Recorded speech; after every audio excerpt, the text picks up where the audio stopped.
fois encore, bienvenue sur l'entretien du jour. Aujourd'hui, nous avons le plaisir de recevoir pour vous le professeur Zé Mikandé Jacqueline.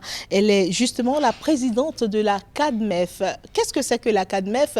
Nous le saurons dans quelques instants justement avec notre invité. Bonjour professeur. Bonjour. Ravi de vous recevoir sur Sika Télévision. Merci. Alors justement, nous sommes là pour parler de fond en comble de la CADMEF.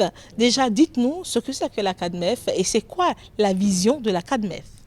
Ok, merci. La CADMEF, c'est la conférence africaine des doyens de faculté de médecine d'expression française.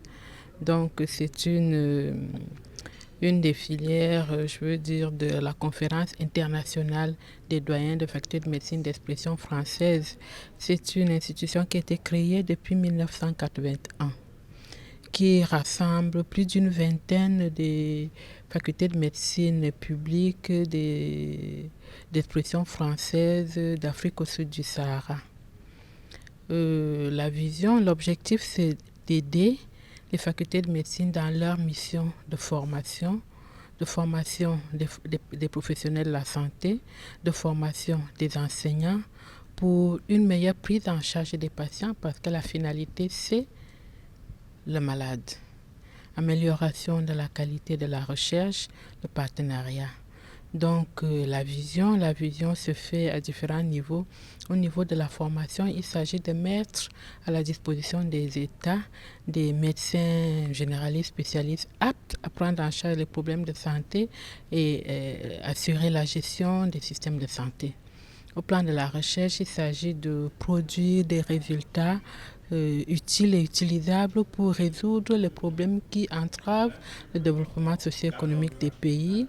Au plan du partenariat, il est question de créer des réseaux au niveau des différents pays, au niveau des différentes institutions pour faciliter la mobilité des enseignants, des étudiants, créer des programmes, des projets régionaux dans le cadre de la recherche, mais aussi cette vision va jusqu'à la sensibilisation, la formation en assurance qualité, l'éthique, la déontologie, la communication.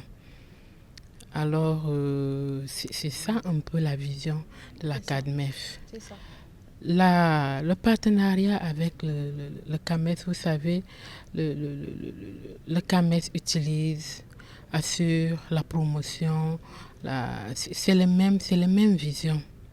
C'est les mêmes visions, assurer la formation, améliorer la qualité de la formation, améliorer la recherche, renforcer la formation sur l'éthique, la déontologie, l'assurance qualité et autres. Et c'est à cause de cette communauté de visions d'ensemble que nous avons pensé utile de mettre en place une convention entre le CAMES et la CADMEF.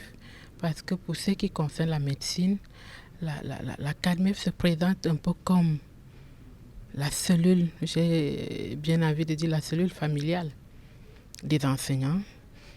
C'est nous qui produisons les produits qui sont utilisés au niveau du CAMES. Alors, nous allons profiter, c'est-à-dire ce partenariat nous permet, nous, d'améliorer la qualité de nos produits.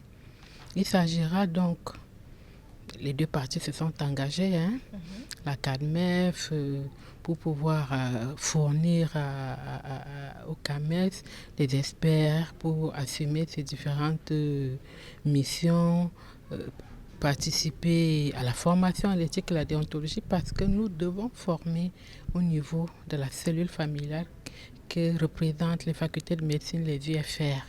C'est d'abord à nous de former et donc nous nous positionnons comme un partenaire stratégique du CAMES dans ce domaine, former en éthique, former en déontologie, former en assurance qualité et former les professionnels de la santé, former les chercheurs. C'est la formation, c'est la formation, c'est la formation. C'est la recherche. Est-ce que vous pensez qu'aujourd'hui en Afrique, l'éthique et la déontologie se portent bien quand même quand on parle de la faculté de la médecine? Bien, vous savez, le monde évolue.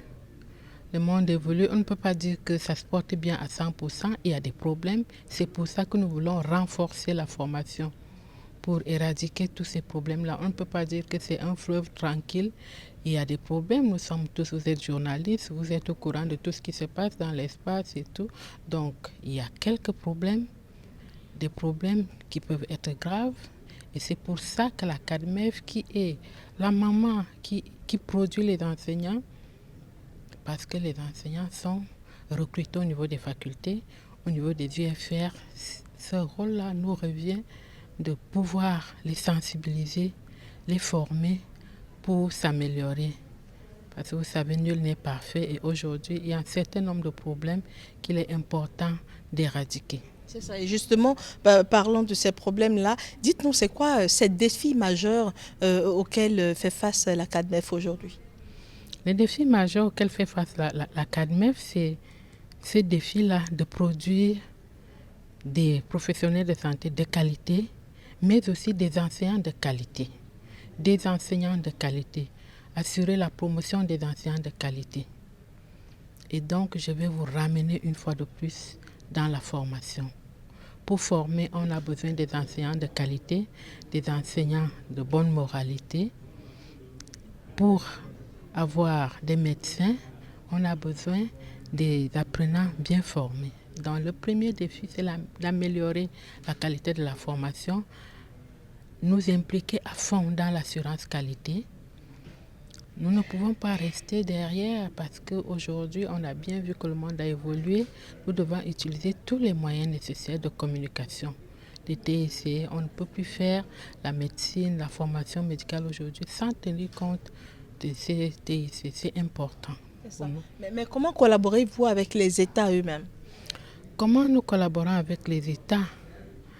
En tant que CADMEF, notre mission, c'est de faire le tour de tous ces États parce que nous sommes au service de l'État. Nous sommes au service de l'État. L'État attend de nous l'amélioration de la qualité des professionnels de santé, l'amélioration de la formation. Donc, nous allons implémenter la politique qui est prônée par nos chefs d'État à travers la conférence des ministres au niveau du secrétariat général. Donc, nous sommes, qu'est-ce que je veux dire? C'est nous les apôtres. C'est nous qui devons faire le tour pour implémenter cette politique de développement de l'enseignement supérieur en Afrique. C'est ça. J'aimerais en venir rapidement au concours d'agrégation en médecine en général. Comment est-ce que vous l'organisez? Comment est-ce que cela se passe? En tant que CADMEF, l'appui de la CADMEF dans l'organisation du concours d'agrégation en médecine aujourd'hui se fait à toutes les étapes.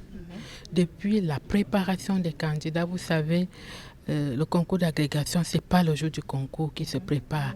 Il se prépare depuis au moins 5 ans avant, depuis le recrutement de l'enseignant. C'est là qu'il faut commencer à le former sur l'éthique, à le former sur son travail, à le former sur la recherche. Donc on les forme pour la première étape, pour le grade de maître assistant et puis pour le concours d'agrégation. La CADMEF assure la préparation des candidats à toutes ces instances. Préparation sur le plan de la recherche, préparation sur le plan de l'organisation, comment organiser son dossier, comment constituer son dossier. Maintenant, c'est le programme Silhouette, comment nous assistons tous les candidats dans la mise en ligne des dossiers, nous validons les dossiers. Donc, la CADMEF a un rôle primordial et c'est pour ça que nous avons commencé l'année dernière, nous avons assuré la formation des candidats qui présentaient le concours, qui étaient les candidats au concours d'agrégation qui a eu lieu à Libreville, au centre de Yaoundé. La CADMEF a participé avec des enseignants qui sont venus d'Afrique de l'Ouest et ceux d'Afrique centrale. En dehors de ça, la CADMEF a ses membres qui sont dans les différents jurys. Nous participons également et lorsque le jury a eu lieu, la CADMEF a un rôle dans la promotion de l'excellence. C'est-à-dire nous participons au prix André Guazet, c'est-à-dire le meilleur du concours. Il y a un prix qui a été mis sur pied, la CADMEF assure ce prix-là. C'est ça. Et pour finir, nous sommes déjà à la fin, mais j'y tiens quand même. La CADMEF a quand même un rôle à jouer dans les crises, dans la gestion des crises sanitaires qui accablent nombre de pays africains. On a connu le cas de Ebola qui continue d'ailleurs dans certains pays comme en RDC. Nous avons les cas de choléra, nous avons des cas de Lassa, également plusieurs épidémies qui explosent de temps à autre. Comment est-ce que la CADMEF contribue à les gérer? Ce n'est un secret pour personne. Vous savez que ceux qui sont à la CADMEF, ce sont d'abord aussi des praticiens, des médecins. C'est ça l'avantage. Nous sommes enseignants, nous sommes praticiens hospitaliers pour la plupart. Ce qui fait que ce que nous apprenons aux étudiants en faculté, nous venons l'appliquer au niveau de l'hôpital. Particulièrement, moi je suis médecin anesthésiste réanimateur urgentiste, donc j'ai participé à la gestion d'un certain nombre de catastrophes. Vous savez, la gestion des catastrophes est différente de la prise en charge d'un malade à l'hôpital parce qu'il s'agit souvent de sauver le plus grand nombre de victimes. Donc l'organisation est tout autre. Et c'est l'État qui organise la gestion des catastrophes. La médecine ne vient qu'en appui. C'est un élément. Et cet élément-là, nous faisons tout pour là aussi assurer la formation déjà à l'université de nos apprenants, mais nous participons aussi également dans les différents groupes humanitaires qui vont gérer les catastrophes. Mais le problème de la catastrophe, c'est qu'il faut mettre la main, il faut pouvoir prévenir. Nous disons qu'il faut prévenir parce que lorsqu'elle arrive, on est déjà en retard, on joue les sapeurs-pompiers parce qu'on arrive souvent après la catastrophe. Donc la prévention. Mais lorsqu'elle est là, on agit en équipe pour sauver le maximum de victimes avec des protocoles bien établis. Vous n'allez pas sans protocole, il faut connaître les protocoles, mais avec des possibilités de délégation parce qu'il y a très peu de personnel pour un nombre important de victimes. Donc nous appliquons les protocoles qui ont été établis par les différents ministères de santé validés par nos États. En termes d'Ebola, il y a des protocoles qui ont été établis. Le choléra, il faut beaucoup plus agir au niveau de l'hygiène. Parce que chaque catastrophe, on a effectivement des risques de choléra et autres. Il faut agir dans la prévention. Mais nous avons des protocoles de prise en charge qui existent aussi. Et lorsque la catastrophe est passée, il faut penser à l'après, la réinsertion sociale des victimes. Je vous remercie. Merci beaucoup, professeur Zémi Kandé Jacqueline. Merci d'avoir accepté de répondre à nos questions. Merci beaucoup de m'avoir donné l'opportunité de parler de la CADMEF, la conférence africaine des doyens des facultés de médecine, d'expression française, ainsi qu'à télévision, cette CADMEF qui a pour rôle d'accompagner, de renforcer la formation dans les sciences de la santé. Merci. Merci.